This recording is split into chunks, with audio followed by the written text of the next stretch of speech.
بسم اللہ الرحمن الرحیم۔ السلام علیکم عزیز طلبہ۔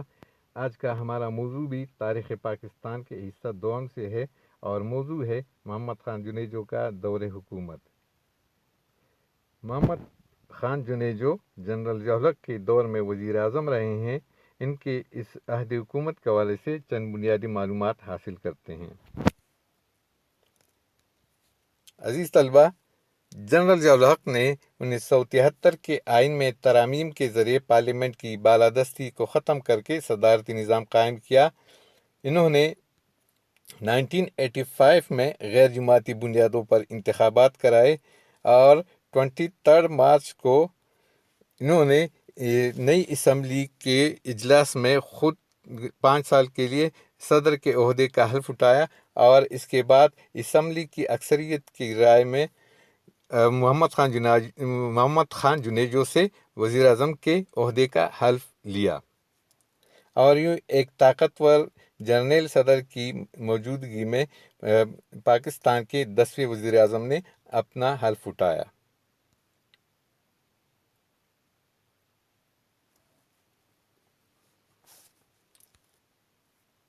محمد خان جنیجو کے دور کے چند اہم پارلیمانی اقدامات اور واقعات قابل ذکر ہیں۔ آپ نے 190 اراکینی پارلیمنٹ پر مشتمل ایک پارٹی تشکیل دی اور 1962 کے بعد انہوں نے حقیقی معنوں میں مسلم لیگ کو دوبارہ سے پورے ملک میں فعال بنایا۔ انہوں نے پارلیمنٹ سے سیاسی جماعتوں کی بحالی کا اہم بل بھی منظور کرایا اور جمہوریت کی بحالی کے سلسلے میں 1 جنوری 1986 سے جنرل ضیاء الحق کے ساتھ 8ویں ترمیم کی شرط پر جمہوریت بحال کرائی۔ آپ نے بطور پارٹی سربراہ مسلم لیگ کو نئی روح بخشی اور پورے ملک میں اس کی نئے سرے سے تنظیم سازی کی۔ عزیز طلبہ، انہوں نے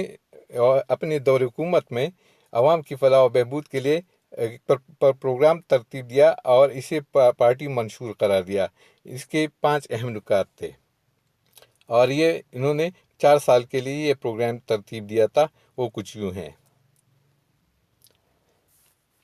نمبر 1، نظریہ پاکستان کی بنیاد پر ایک مستحکم اسلامی جمہوری نظام کا قیام۔ دوسرا، ان کے پروگرام میں شامل تھا کہ بے روزگاری کے خاتمے اور عوام کی خوشحالی کو یقینی بنانے کے لیے منصفانہ معاشی نظام کا قیام عمل میں لایا جائے گا۔ تیسرا جو ان کا نقطہ تھا کہ ملک سے ناخواندگی دور کر کے قوم کو جدید سائنسی دور کے لیے تیار کریں۔ یہی نقطہ تھا کہ انہوں نے اس کے تحت مختلف قسم کے اسکول کھولے اور ادارے اور خصوصاً ٹیکنیکل ایجوکیشن کے ادارے انہوں نے کھولے۔ اس طرح انہوں نے بدعنوانی، رشوت اور ناانصافی ختم کر کے عوام کو انصاف اور معاشرتی تحفظ فراہم کرنے کی بھی اپنے پروگرام میں اس کو شامل کیا۔ اور پھر آخری جو ان کا 5واں نقطہ تھا، مضبوط دفاع اور غیر وابستہ متوازن خارجہ پالیسی کے ذریعے ملک کے استحکام، قومی سلامتی اور خود مختاری کا تحفظ کیا جائے گا۔ اس کا یہی نقطہ ہے کہ انہوں نے افغان پالیسی اپنی اس حوالے سے ترتیب دی اور اسی حوالے سے پھر جنرل ضیاء الحق کے ساتھ ان کا اختلاف بھی ہوا۔ انہوں نے بیرون ملک دوروں میں پاکستان کے لیے حمایت میں اضافہ کیا اور ملک میں عوامی فلاح کی کئی اسکیمیں متعارف کرائیں، مثلاً تعلیم بالغاہ کے لیے نئی روشنی اسکول اسکیم اور ٹیکنیکل ایجوکیشن کے ادارے۔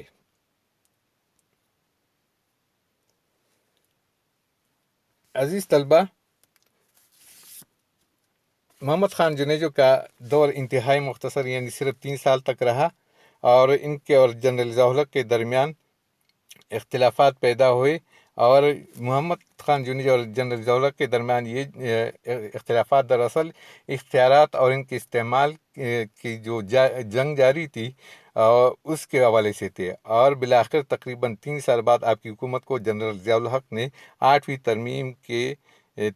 تحت 8ویں جو ترمیم آئین میں کرائی تھی، اس کے تحت اپنے اختیارات کا استعمال کرتے ہوئے انہوں نے 29 مئی 1988 کو اسمبلیاں توڑنے اور محمد خان جنیجو کی حکومت کا برطرف کرنے کا اعلان کیا، اور ان کی حکومت کے خلاف چارج شیٹ کچھ اس طرح سے پیش کی کہ انہوں نے ان کے دور کے حوالے سے کہا گیا کہ اسلام کی نفاذ کا عمل رک گیا ہے اور اسی وجہ سے حکومت کو یہ برخاست کرنی پڑ رہی ہے۔ دوسرا جو ہے ان کی حکومت پر الزام لگایا گیا کہ جمہوری عمل جو ہے وہ سست پڑ گیا ہے۔ اس حوالے سے بھی جو ہے ان کی حکومت کی برطرفی کا جواز بنتا ہے۔ تیسرا جو اہم جو ہے بتایا گیا کہ امن و امان کی صورتحال ابتر ہو رہی ہے، جس سے ملک کی سالمیت کو خطرہ ہے۔ اس میں کسی حد تک بڑی جو ہے صداقت جو ہے مانی جاتی ہے، لیکن صدر ضیاءالحق اور محمد خان جنیجو کے درمیان اصل اختلافات کچھ یوں تھے کہ یہ جنرل ضیاءالحق کی ان کی ناراضگی کی جو ایک وجہ تھی وہ 10 اپریل 1988 کو اوزڑ کیمپ کا جو واقعہ ہوا تھا، اس کی انکوائری رپورٹ آئی جنیجو حکومت کی طرف سے، تو صدر جنرل محمد ضیاءالحق کو اس پر بڑا اعتراض تھا۔ دوسرا، انہوں نے کوریا کے دورے پر مارشل لا اور فوج کے خلاف کچھ بیانات دیے، جس کا صدر جنرل ضیاءالحق نے سختی سے نوٹس لیا، اور پھر انہوں نے اپنے طور پر کابینہ میں کچھ تبدیلیاں کی جو کہ صدر جنرل ضیاءالحق کے لیے ناقابل قبول تھیں۔ ان میں وزیر خارجہ صاحبزادہ یعقوب خان کی وزیر خارجہ سے برخاستگی یہ بڑی اہم تھی، کیونکہ یہ جنرل ضیاء کے دور سے یہ وزیر خارجہ چلے آ رہے تھے، اور جبکہ جنیجو نے ان کو ہٹا کر خود جو ہے یہ عہدہ سنبھالا۔ اس طرح ایک اہم نکتہ بھی بین الاقوامی سیاست یا پالیسی کے حوالے سے ہے کہ انہوں نے جنیوا معاہدے پر جنرل ضیاءالحق کی مرضی کے خلاف دستخط کیے، جو کہ جنرل ضیاءالحق کے لیے ناقابل قبول تھا، اور اسی معاہدے کے تحت یعنی جنیوا معاہدے کے تحت جو انہوں نے مانا، محمد خان جنیجو نے اس کو مانا، اس کے تحت روس کو اپنی افواج افغانستان سے نکالنے کا جو ہے موقع تو مل گیا، لیکن پاکستان اور افغانستان کے مسائل ویسے کے ویسے رہے، اور آج بھی اس کے اثرات بدامنی کی صورت میں ملک پر موجود ہیں۔